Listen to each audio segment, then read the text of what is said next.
अगर आप भी करते हैं दूसरों की बुराई तो जाने क्या होगा इसका परिणाम। बहुत समय पहले की बात है। एक राजा ने ब्राह्मणों को भोज करने का दावत दिया। भोजन महल के बगीचे में पक रहा था। उसी समय एक चील अपने पंजे में सांप को दबाए वहां से उड़ रहा था। सांप ने अपने आत्मरक्षा में चील को मारने के लिए अपने फन से जहर निकाला। सांप के द्वारा निकाले जहर की कुछ बूंदें बगीचे में पक रहे खाने में जा गिरा। इस बात की जानकारी किसी को नहीं हुई। खाना पककर तैयार हो गया। उस जहरीले खाने को खाकर ब्राह्मणों की मौत हो गई। राजा को इस बात का पता चला तो उसे बहुत दुख हुआ। राजा ब्रह्म हत्या के लिए खुद को जिम्मेदार समझ रहा था। ब्रह्म हत्या का दोष किसे दिया जाए, इसके प्रश्न पर यमराज सहित सभी असमंजस की स्थिति में थे।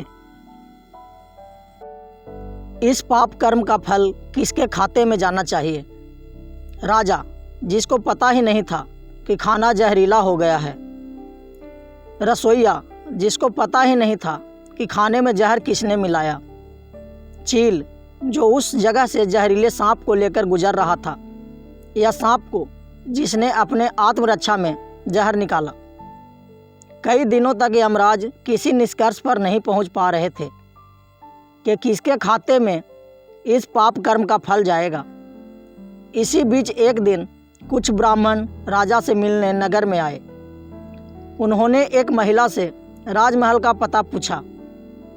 महिला ने पता तो बता दिया, लेकिन साथ ही कहा, जरा संभल के, राजा ब्राह्मणों को खाने में जहर देकर मार देता है। महिला ने जैसे ही यह शब्द बोला, यमराज ने तुरंत फैसला ले लिया कि ब्राह्मणों के मौत के पाप कर्म का फल इस महिला के खाते में जाना चाहिए। यमराज के इस निर्णय से दूत हैरान हो गए। सभी ने एक स्वर में बोला कि महिला तो इसमें कहीं भी शामिल नहीं थी। यमराज ने जवाब दिया कि ब्राह्मणों के मौत पर किसी को आनंद नहीं मिला, बल्कि सभी को दुख ही पहुंचा। परंतु उस घटना की चर्चा करते वक्त उस महिला में आनंद का भाव दिखा। इसलिए राजा के अनजाने पाप कर्म का फल इस महिला को मिलना चाहिए। इंसान को अपने जीवन में किसी की भी बुराई करने से बचना चाहिए।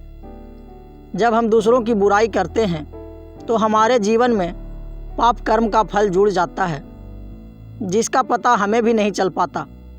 हमें लगता है कि आखिरकार हमने अपने जीवन में किसी को कोई दुख तो दिया ही नहीं, और फिर हम अपने दुख का कारण भगवान को मानने लगते हैं, जबकि यह हमारे पाप कर्म का कारण होता है। कहानी अच्छी लगी तो चैनल को सब्सक्राइब करें। धन्यवाद।